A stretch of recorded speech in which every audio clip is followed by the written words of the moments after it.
അസ്സലാമു അലൈക്കും വറഹ്മത്തുള്ളാഹി വബറകാത്തു. ബിസ്മില്ലാ വൽഹംദുലില്ലാ അസ്സലാത്തു വസ്സലാമു അലാ അഷ്റഫി റസൂലില്ലാ വഅലാ ആലിഹി വസഹ്ബിഹി അൽഫായിസീന ബിറുദല്ലാഹ് അമ്മാ ബഅദ്. അല്ലാഹു സുബ്ഹാനഹു തആല നമ്മെയും നമ്മുടെ മാതാപിതാക്കളെയും നമ്മുടെ കുടുംബത്തെയും ഈ ക്ലാസ് കേൾക്കുന്ന എല്ലാവരെയും ഇരുലോക വിജയം നൽകി അനുഗ്രഹിക്കുമാറാകട്ടെ. ഒരുപാട് ആളുകൾ പല മുറാദുകളും പറഞ്ഞ് വലിയ വിഷമത്തോടു കൂടിയും വലിയ സങ്കടത്തോടു കൂടിയും അവർ പ്രത്യേകം ദുആ ചെയ്യാൻ വേണ്ടി വസിയത്ത് ചെയ്തിട്ടുണ്ട്. അള്ളാഹുവേ, അവരുടെയും ഞങ്ങളുടെയും എല്ലാ നല്ല ഹലാലായ മുറാദുകളും ഹാസിലാക്കി തന്ന് ജീവിതത്തിൽ നല്ല ഐശ്വര്യവും ബറക്കത്തും റഹ്മത്തും നീ നൽകണേ റബ്ബേ. അള്ളാഹുവേ, ഞങ്ങളുടെ എല്ലാ ശാരീരികമായിട്ടും മാനസികമായിട്ടും സാമ്പത്തികമായിട്ടുമുള്ള എല്ലാ പ്രയാസങ്ങളും ബുദ്ധിമുട്ടുകളും നീ തീർത്തു തരണേ റബ്ബേ. ഞങ്ങൾക്കും ഞങ്ങളുടെ മാതാപിതാക്കൾക്കും ഞങ്ങളുടെ കുടുംബത്തിനും എല്ലാവർക്കും മരിക്കുമ്പോൾ ഈമാനോടുകൂടി മരിക്കാനുള്ള ഭാഗ്യം നീ നൽകണേ റബ്ബേ. ആമീൻ യാ റബ്ബൽ ആലമീൻ. പ്രിയപ്പെട്ട വിശ്വാസികളെ, ജീവിതത്തിൽ ഒഴിച്ചുകൂടാൻ പറ്റാത്ത പല ബാധ്യതകളും ചെയ്യുന്നത് കൊണ്ടാണ് ഒരുപാട് ആളുകളും കടക്കാരാകുന്നത്. അതിൽ നമ്മൾ നിർബന്ധമായിട്ടും കടം വാങ്ങാൻ നിർബന്ധിതരാകുന്ന ഒന്നാണ് രോഗം എന്നത്. അതുപോലെ തന്നെ വീട്ടിലെ പെൺകുട്ടികളെ കല്യാണം കഴിച്ച് അയക്കുമ്പോഴും നമ്മൾ അതിനു വേണ്ട ചെലവിന് വേണ്ടി കടം വാങ്ങൽ നിർബന്ധിതരാകും. ഒരുപാട് ആളുകളുണ്ട് വീടിൻ്റെ പണി പൂർത്തിയാക്കാൻ കഴിയാതെ ബുദ്ധിമുട്ടുന്ന ആളുകൾ. അവരൊക്കെയും കുടുംബത്തോടൊപ്പം ആ വീടിൻ്റെ പണി തീർന്ന് അതിലൊന്ന് കയറിയിരിക്കാൻ വലിയ രീതിയിൽ ആഗ്രഹിക്കുന്നവരായിരിക്കും. ഇങ്ങനെയുള്ളവരൊക്കെ അവസാനം ആ വീടിൻ്റെ പണി പൂർത്തിയാക്കുന്നത് കടം വാങ്ങിയിട്ടായിരിക്കും. പിന്നെ ചില ആളുകളുണ്ട് സ്വന്തമായിട്ട് ഒരു കാറ് വാങ്ങാൻ ആഗ്രഹിക്കുന്നവരൊക്കെ. അവരുടെ ഏറ്റവും വലിയ സ്വപ്നമായിരിക്കും അത്, ഒരു കാറ് വാങ്ങുന്നത്.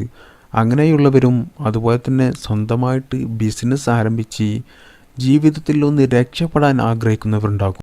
അവരൊക്കെയും അവരുടെ ജീവിതത്തിലെ ആ വലിയ ആഗ്രഹങ്ങളും സ്വപ്നങ്ങളുമൊക്കെ ഒന്ന് പെട്ടെന്ന് നിറവേറ്റിയെടുക്കുവാൻ വേണ്ടിയിട്ട് അവർ കടം വാങ്ങി അത് നിറവേറ്റിയെടുക്കും. എന്നാൽ ഇങ്ങനെയൊക്കെയുള്ള അത്യാവശ്യ ആവശ്യങ്ങൾക്കും അത്യാഗ്രഹ ആവശ്യങ്ങൾക്കും അനാവശ്യ ആവശ്യങ്ങൾക്കൊക്കെ ആളുകൾ കടം വാങ്ങുന്നത് പെട്ടെന്ന് എടുക്കുന്ന ഒരു തീരുമാനമാണ് ബാങ്കിൽ പോയി ലോൺ എടുക്കുക എന്നുള്ളത്. ഈ ഒരു തീരുമാനം ആളുകൾ ഏറ്റവും കൂടുതൽ എടുക്കാൻ കാരണം എനിക്ക് മനസ്സിലാകുന്നത്, ബാങ്കിൽ പോയാൽ പണം ഉറപ്പാണ്. നാളെ വാ മറ്റന്നാൾ വാ എന്നൊന്നും ബാങ്കിൽ പറയില്ല, അവർ പണം തരും. കാരണം അതുകൊണ്ട് അവർക്ക് വലിയ രീതിയിൽ ലാഭം ഉണ്ടാക്കാനുള്ള ഒരു കാര്യമാണ്. എന്നാൽ മറ്റുള്ള ആളുകളോട് കടം ചോദിക്കുമ്പോൾ അത് കിട്ടുമോ ഇല്ലയോ എന്നുള്ളൊരു സംശയത്തിൻ്റെ രീതിയിലായിരിക്കും അവരോട് കടം ചോദിക്കുന്നത്. എന്നാൽ ചില ആളുകൾക്ക് മറ്റുള്ളവരോട് കടം ചോദിക്കാൻ ഒരു മടിയുള്ളവരുണ്ടാകും, ഒരു കുറച്ചിലുണ്ടാകുന്നവർ. അങ്ങനെയുള്ളവരും മറ്റുള്ളവരോട് കടം ചോദിക്കാതെ അവരും വേഗം തീരുമാനമെടുക്കൽ ബാങ്കിൽ നിന്നും ലോൺ എടുക്കുന്നതാണ്. എന്നാൽ ചില ആളുകളുണ്ട് കുടുംബക്കാരുടെ ഇടയിലും നാട്ടുകാരുടെ ഇടയിലുമൊക്കെ വലിയ പത്രാസൊക്കെ കാണിച്ച് വലിയ കോടീശ്വരനായിരിക്കും അവൻ. അവൻ്റെ അടുത്ത് ഒരു ചില്ലി കാശ് പോലും ഉണ്ടാകില്ല. അങ്ങനെയുള്ള ആളുകളും മറ്റുള്ള ആളുകളിൽ നിന്ന് കടം വാങ്ങാൻ വലിയ രീതിയിൽ മടിക്കുന്നവരായിരിക്കും. ഇങ്ങനെ തുടങ്ങിയ എന്ത് തന്നെ ആവശ്യങ്ങൾക്ക് വേണ്ടിയിട്ടും ഒന്നുകിൽ മറ്റുള്ള ആളുകളോട് കടം വാങ്ങിയതായിരിക്കും, അല്ലെങ്കിൽ വീടിൻ്റെയും സ്ഥലത്തിൻ്റെയും ആധാരം പണയത്തിലാക്കി ബാങ്കിൽ നിന്നും ലോൺ എടുത്തതായിരിക്കും, അല്ലെങ്കിൽ സ്വർണ്ണാഭരണങ്ങൾ പണയം വെച്ച് പണം വാങ്ങിയതായിരിക്കും. എന്നാൽ ഒരുപാട് ആളുകളും ആ സമയത്തെ ആവശ്യത്തിന് വേണ്ടിയിട്ട് അവർക്ക് ആ സമയം ആ ആവശ്യം നടന്നു കിട്ടിയാൽ മതി. ആ സമയം അവർ ഈ ചെയ്യുന്നത് തെറ്റാണ്, അത് ചെയ്യാൻ പാടില്ല, അത് ഹറാമായ കാര്യമാണ്, അല്ലാഹു സുബ്ഹാനഹു തആല ഏറ്റവും വെറുക്കുന്ന ഒരു കാര്യമാണ്, ഇത് ചെയ്താൽ ജീവിതത്തിൽ എന്നും ദാരിദ്ര്യം ഉണ്ടാകും എന്നൊക്കെ അറിഞ്ഞിട്ടും ആളുകൾ ആ സമയത്ത് ആ തെറ്റ് ചെയ്യുന്നു. എന്നാൽ ബാങ്കിൽ നിന്നും ആളുകൾ ലോൺ എടുത്ത സമയത്ത് വലിയ സന്തോഷമായിരിക്കും അവർക്കുണ്ടാകുക. ഇനി വേഗം വീടിൻ്റെ പണി തീർക്കാം, അല്ലെങ്കിൽ നല്ല ഒരു കാറ് വാങ്ങാം, അല്ലെങ്കിൽ നല്ല ഒരു ബിസിനസ് തുടങ്ങി അതിൽ നിന്നും കിട്ടുന്ന ലാഭം കൊണ്ട് ബാങ്കിലെ അടവ് മാസം മാസം അടച്ചു തീർക്കാം എന്നൊക്കെ വലിയ സന്തോഷമായിരിക്കും അവർക്ക്. എന്നാൽ പ്രിയപ്പെട്ട മുഅ്മിനീങ്ങളെ, നിങ്ങൾ ഒരു കാര്യം മനസ്സിലാക്കുക. ആ പണം കൊണ്ട് നിങ്ങൾ എന്ത് തന്നെ ചെയ്തോ, എന്ത് വാങ്ങിയോ, എന്ത് ഭക്ഷിച്ചോ, അതിലൊന്നും ബറക്കത്ത് ഉണ്ടാകില്ല. നിങ്ങൾ ആ പണം കൊണ്ട് പണി പൂർത്തിയാക്കുന്ന വീട്ടിലും വാഹനത്തിലും അല്ലെങ്കിൽ നിങ്ങൾ തുടങ്ങുന്ന ബിസിനസ് സ്ഥാപനങ്ങളിലും ഒരു ബറക്കത്തും ഉണ്ടാകില്ല. എന്നും അതിൽ പരാജയം മാത്രമേ ഉണ്ടാകുകയുള്ളൂ. എന്നും ദാരിദ്ര്യം നിലനിൽക്കും. അതുകൊണ്ട് പ്രിയപ്പെട്ട മുഅ്മിനീങ്ങളെ, ഇങ്ങനെയുള്ള പലിശ വാങ്ങുന്നത് നിങ്ങൾ ഒഴിവാക്കണം. എന്നാലേ ജീവിതത്തിൽ വിജയിക്കുകയുള്ളൂ.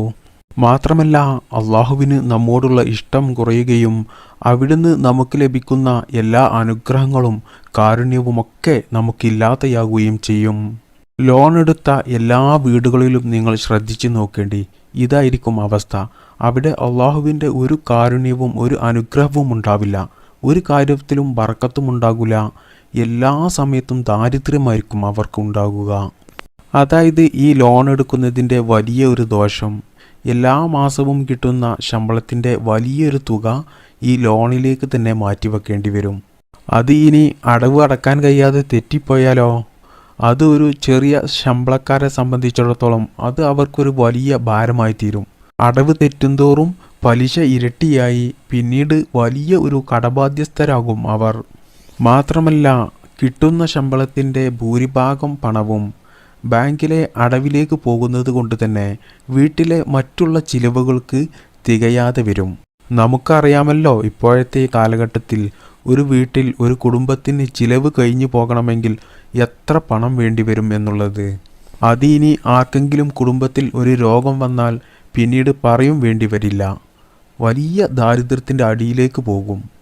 എങ്ങനെയായാലും വീട്ടിലെ ചിലവ് എന്തായാലും കഴിഞ്ഞു പോകണമല്ലോ. അങ്ങനെ വരുമ്പോഴാണ് മറ്റുള്ള ആളുകളിൽ നിന്നും കടം വാങ്ങാൻ ഇടയാകുന്നത്. അപ്പോഴും നിങ്ങൾ നോക്കൂ, കടം അധികരിക്കുകയാണ്. നമ്മുടെ കടം വീടുകയല്ല. അതാണ് പലിശ ഉപയോഗിക്കുന്നത് കൊണ്ടുള്ള നമുക്ക് ഏറ്റവും വലിയ ദോഷം. പലിശ ഉപയോഗിക്കുന്നവർക്ക് അല്ലാഹു സുബ്ഹാനഹു തആല എന്നും ദാരിദ്ര്യമായിരിക്കും കൊടുക്കുക. അതുകൊണ്ടാണ് കടം അധികരിച്ചിങ്ങനെ വരുന്നത്. അതോടെ ആ വീട്ടിലെ സ്വസ്ഥതയും സന്തോഷവും സമാധാനവും എല്ലാം നഷ്ടപ്പെടുകയും ചെയ്യും. ഇതിനൊക്കെ കാരണക്കാരൻ വില്ലനായിട്ട് നിൽക്കുന്നത് പലിശയാണ്. എന്നാൽ ജീവിതത്തിൽ തെറ്റ് ചെയ്യാത്തവരായിട്ട് ആരും തന്നെ ഉണ്ടാവില്ല. എങ്ങനെയൊക്കെ ആയാലും നമ്മൾ ജീവിതത്തിൽ പലിശ വാങ്ങിപ്പോയി, അതിൽ പെട്ടുപോയി. ഇനി നമുക്ക് അതിൽ നിന്നും ഒരു രക്ഷ വേണം. അതിനുള്ള പരിഹാരമാർഗം ഇസ്ലാമിലുണ്ട്. ഇസ്ലാമിൽ പരിഹാരമാർഗം ഇല്ലാത്തതായിട്ട് ഒരു കാര്യവുമില്ല. നമ്മൾ ചെയ്യേണ്ടത്, നമ്മൾ ചെയ്ത തെറ്റ്, പലിശ വാങ്ങിയത്, ഇനി ജീവിതത്തിൽ ഒരിക്കലും അത് ചെയ്യില്ല എന്ന് ഉറപ്പ് വരുത്തി നമ്മൾ ആ തെറ്റിൽ നിന്നും പിന്മാറുകയാണ് വേണ്ടത്. അങ്ങനെയുള്ളവരെ അല്ലാഹു സുബ്ഹാനഹു തആല ദുനിയാവിലും ആഖിറത്തിലും വിജയിപ്പിക്കുന്നതാണ്. അപ്പോൾ പ്രിയപ്പെട്ട മുഅ്മിനീങ്ങളെ, ജീവിതത്തിൽ പലിശ വാങ്ങിയവർ ആദ്യം ചെയ്യേണ്ടത് തൗബയാണ്. തൗബ ചെയ്ത് ആ തെറ്റിൽ നിന്നും മടങ്ങണം. മാത്രമല്ല, നമ്മൾ ഇസ്തിഗ്ഫാറിനെ ധാരാളം അധികരിപ്പിക്കുകയും വേണം. അതിൻ്റെ കൂടെ ഞാൻ ഈ പറഞ്ഞു തരുന്ന അള്ളാഹുവിൻ്റെ 99 നാമങ്ങളിൽപ്പെട്ട ഈ ഇസ്മും കൂടി നിങ്ങൾ ചൊല്ലിയാൽ ഇൻഷാ അല്ലാഹ് നിങ്ങളുടെ എത്ര വലിയ കടമാണെങ്കിലും, എത്ര തന്നെ കോടിക്കണക്കിന് രൂപ കടമുണ്ടെങ്കിലും അല്ലാഹു സുബ്ഹാനഹു തആല അത് വീട്ടാനുള്ള നല്ല ഹലാലായ വഴികൾ നിങ്ങൾക്ക് കാണിച്ചു തരുന്നതാണ്.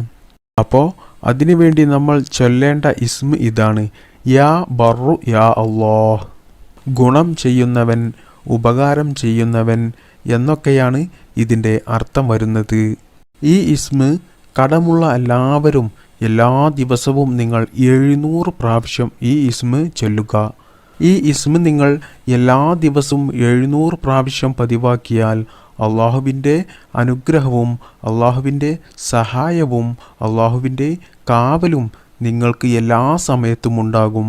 അതുകൊണ്ട് തന്നെ അള്ളാഹുവിൻ്റെ സഹായം ഉള്ളത് കൊണ്ട് തന്നെ നിങ്ങളുടെ എല്ലാ കടവും വീട്ടാനുള്ള നല്ല ഹലാലായ മാർഗങ്ങൾ അല്ലാഹു സുബ്ഹാനഹു തആല നിങ്ങൾക്ക് നൽകും. മാത്രമല്ല, അവൻ്റെ ജീവിതത്തിൽ അല്ലാഹു സുബ്ഹാനഹു തആല എല്ലാ ഉപകാരങ്ങളും ഗുണങ്ങളും അനുഗ്രഹങ്ങളും അവനിക്ക് നൽകുന്നതാണ്. അവന് സാമ്പത്തികമായിട്ട് നല്ല ഉയർച്ച ഉണ്ടാകുവാൻ അല്ലാഹു സുബ്ഹാനഹു തആല അവനിക്ക് നല്ല ജീവിത സാഹചര്യം അവനിക്ക് ഒരുക്കി കൊടുക്കും. മാത്രമല്ല ഈ ഇസ്മ എല്ലാ ദിവസവും പതിവാക്കുന്ന ആളുകൾക്ക് ജനങ്ങളുടെ ഇടയിൽ നല്ല സ്വാധീനവും അംഗീകാരവും ഇഷ്ടവും അവർക്ക് ലഭിക്കുന്നതാണ്. അപ്പോൾ പ്രിയപ്പെട്ട മുഅ്മിനീങ്ങളെ, നമുക്ക് ദുനിയാവിലും ആഖിറത്തിലും ഒരുപാട് നേട്ടങ്ങളും ഗുണങ്ങളും ലഭിക്കുന്ന യാ ബറു യാ അല്ലാഹ് എന്ന ഈ അള്ളാഹുവിൻ്റെ പരിശുദ്ധമായ ഈ നാമം എല്ലാവരും എല്ലാ ദിവസവും ധാരാളം പതിവാക്കുക. അല്ലാഹു സുബ്ഹാനഹു തആല നമുക്ക് അതിന് തൗഫീക്ക് ചെയ്യട്ടെ. ആമീൻ ബിറഹ്മതിക യാ അർഹമർ റാഹിമീൻ. അസ്സലാമു അലൈക്കും വറഹ്മത്തുള്ളാഹി വബറകാതുഹു.